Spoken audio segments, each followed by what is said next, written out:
What if the one person you thought was just a poor, grease-covered mechanic turned out to be your only way out, and something much, much more? What if running away from a forced marriage didn't mean losing everything, but finding the one thing you never knew you needed? Claire Whitmore stood before the gilded mirror in her family's Manhattan penthouse, her reflection lost in a cascade of ivory silk. The engagement gown was a masterpiece, hand-stitched with pearls and gold thread, but it clung to her like a sentence. Her mother, Evelyn, adjusted the veil with manicured fingers, her smile sharp as a blade. Your perfection, Claire. Mr. Hargrove will be spellbound. Mr. Hargrove. The name tasted like ash. At 62, he was a shipping magnate with thinning hair, a smile as cold as his steel empire, and eyes that lingered with possessive hunger. To Evelyn and Theodore Whitmore, he was a strategic alliance, a key to locking their real estate dynasty into New York's untouchable elite. Claire, their only child, was the currency. "This is your duty," Theodore said, striding into the room, his phone buzzing with deals. "Hargrove's influence will secure our legacy for generations." He didn't look at her, his eyes on his Rolex, as if she were a line item in his portfolio. To him, she was a contract, not a daughter with dreams. Claire's fingers brushed the sketchbook hidden beneath her vanity. Pages overflowed with charcoal drawings, windswept cliffs, vibrant street markets, faces alive with untold stories. Art was her rebellion, her secret escape from a life scripted by her parents. She'd once dreamed of studying painting in Florence, of capturing the world's soul on canvas. But those dreams were frivolous, her father declared. "You'll thank us when you're dripping in wealth," her mother insisted, her voice laced with certainty. The engagement party was a spectacle of opulence. Crystal chandeliers cast prisms over guests in bespoke tuxedos and shimmering gowns. Claire stood beside Hargrove, his hand heavy on her waist, his cologne a suffocating cloud. She smiled as trained, her lips trembling, while whispers of power couple and perfect match swirled around her. Guests toasted to the union, their glasses clinking like the ceiling of a deal. Hargrove leaned in, his breath hot against her ear. "You'll be happy, Claire. I'll make sure of it." His words felt like a threat, not a promise. That night, alone in her room, she stared at the diamond ring on her finger. It gleamed with ruthless precision, a symbol of the life she was meant to lead. Flawless, obedient, owned. She slipped it off, its weight a relief to shed, and placed it on the dresser. Her eyes fell on the sketchbook, open to a drawing of a stormy highway, a memory from 6 months ago. A stranger, a moment of kindness, a flicker of freedom. She packed a small bag, her hands trembling but resolute. Her parents' voices echoed, "Don't disappoint us." But she was done being their marionette. She slipped out the penthouse's service entrance, the city's pulse fading behind her as she ran toward the unknown. The highway stretched into the night, rain battering Claire's car as she sped away from Manhattan. Her phone buzzed relentlessly. Evelyn Theodore Hargrove. She silenced it, her heart pounding with a volatile mix of terror and exhilaration. She was free, but free to go where? Her friends were extensions of her parents' world, her life a carefully curated prison. Only one memory burned bright, a stranger on a rainy highway 6 months ago. She'd been stranded then, her car's tire blown out, her designer heels sinking into mud. A pickup truck had pulled over, and a man had stepped out, tall, with steady hazel eyes and hands rough from work. He'd changed her tire in minutes, his movements sure despite the downpour. When she'd offered money, he'd smiled, a smile that warmed her despite the cold. "Not everything in life needs a price," he'd said, then drove off into the storm. His name was Liam, stitched in faded thread on his jacket. His garage, a weathered sign in a small New Jersey town called Willow Creek, was her only refuge now. A jolt snapped her from the memory. Her car swerved, the steering wheel fighting her grip. Another flat tire. She pulled over, rain soaking her gown as she stepped out, the silk clinging to her skin like a second betrayal. Headlights flared behind her, and her breath caught. Was it her father's security team? Had they tracked her already? She disabled her phone's GPS, but Theodore's reach was long, private investigators, trackers, connections in every corner of the state. A figure emerged from a truck, his silhouette achingly familiar. Need help?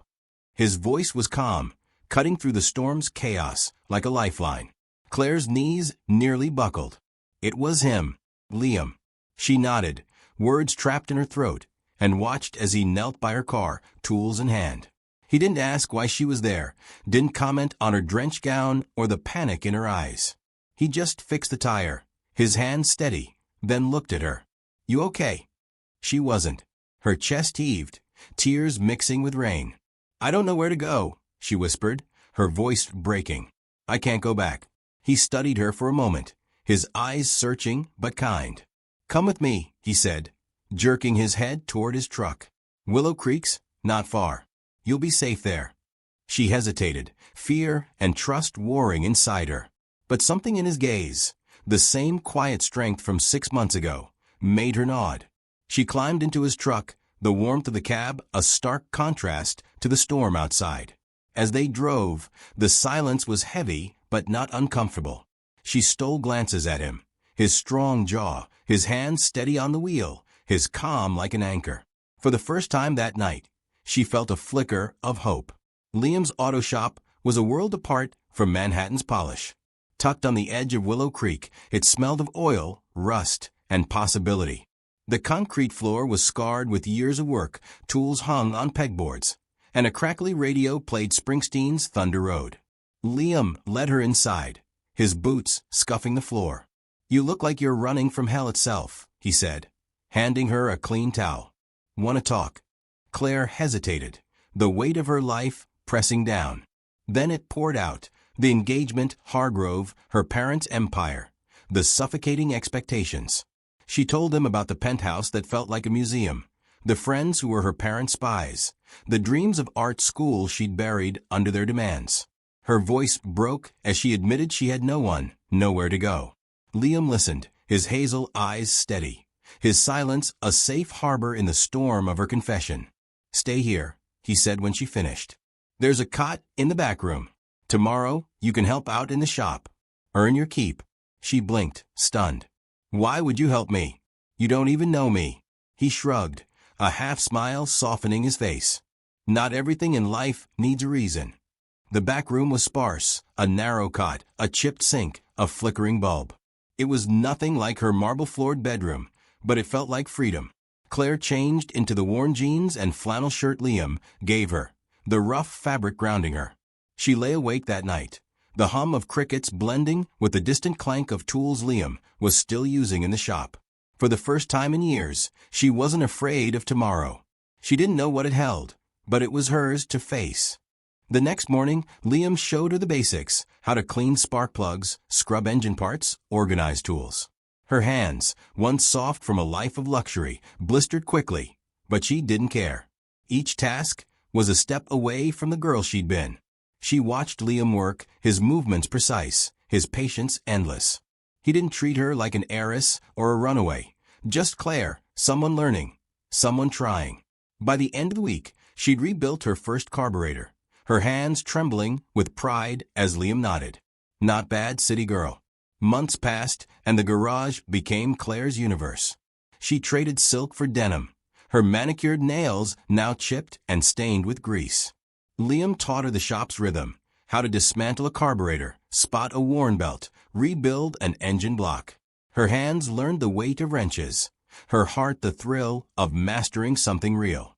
When she fumbled, Liam's laugh was warm, never mocking, and she found herself laughing too, the sound foreign but freeing. The locals embraced her, too. Old Mrs. Delaney brought her homemade cookies, and the kids who hung around the shop started calling her Miss Claire. Liam was a puzzle wrapped in overalls, maybe 33, with a quiet strength that drew people in. Locals loved him. He fixed cars for free when they couldn't pay, shared coffee with delivery drivers, and taught kids how to change oil.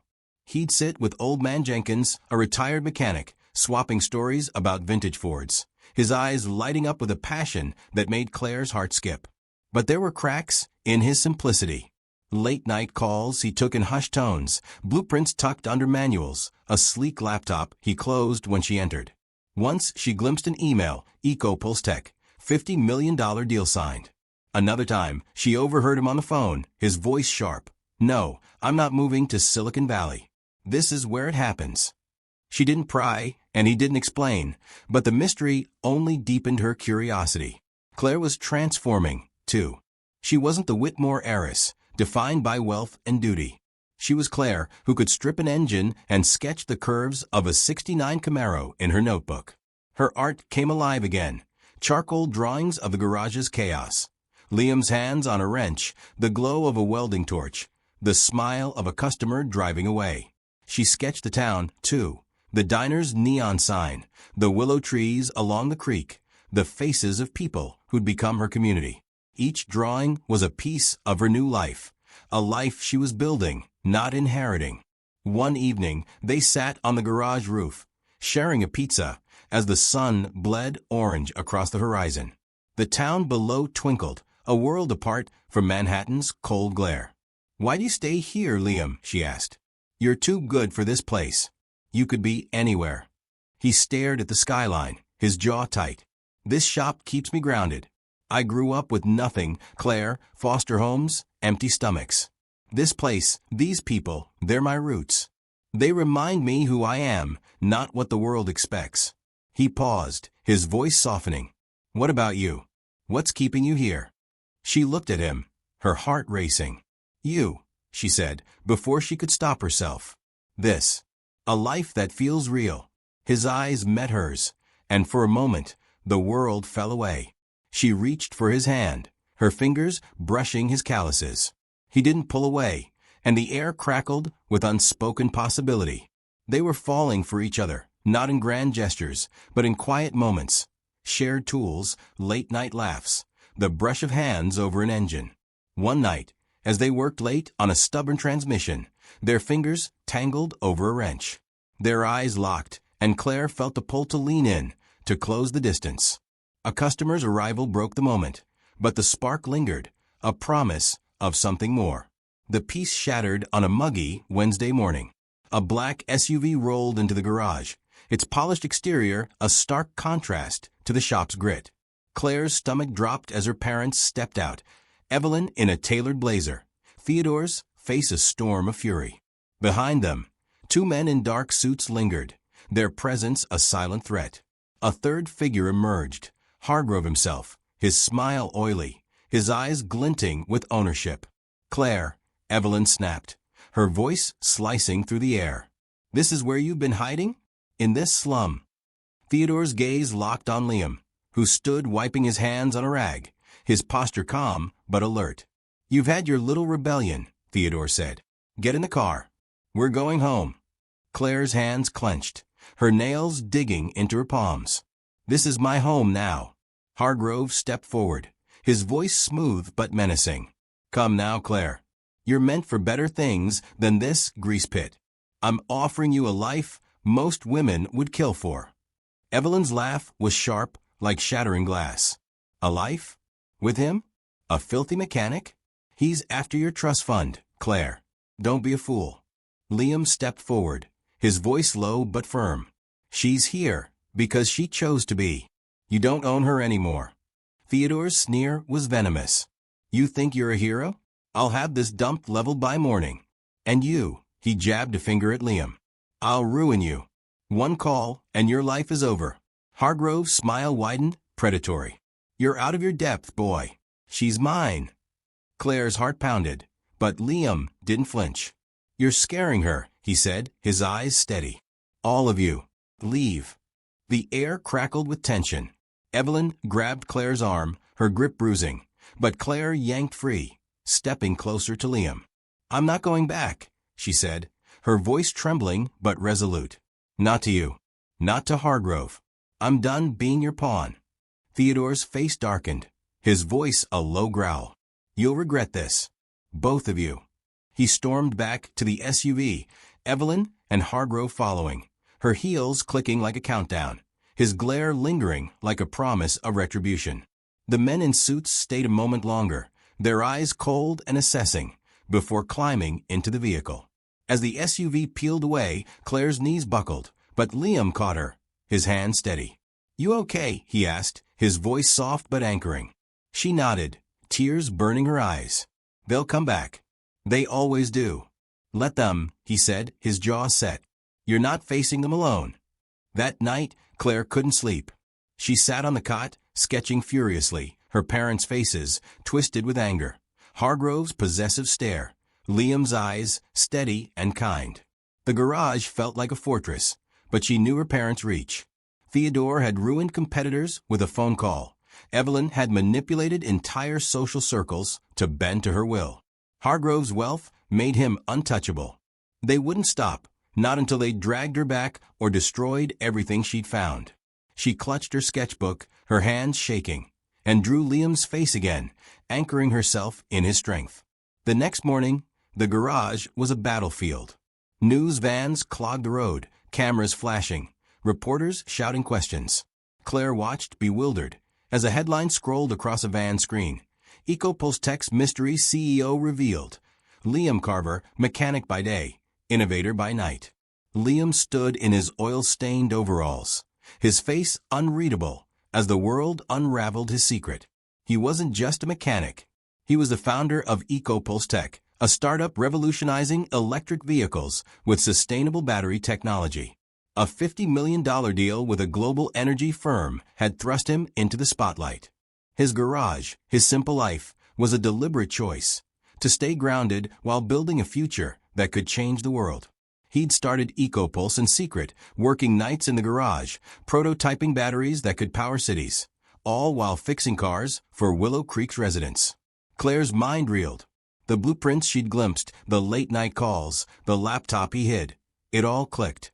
"Why didn't you tell me?" she asked, her voice barely audible over the reporter's clamor. Liam met her gaze, his hazel eyes steady. "Because it didn't change who I am. I didn't want you to see a title, Claire. I wanted you to see me." The media didn't care about his reasons. They painted him as a folk hero, a man who shunned wealth to fix cars for free, who built a revolution from a small-town garage. Social media exploded with hashtag Liam Carver and hashtag EcoPulseHero, his face plastered across every platform.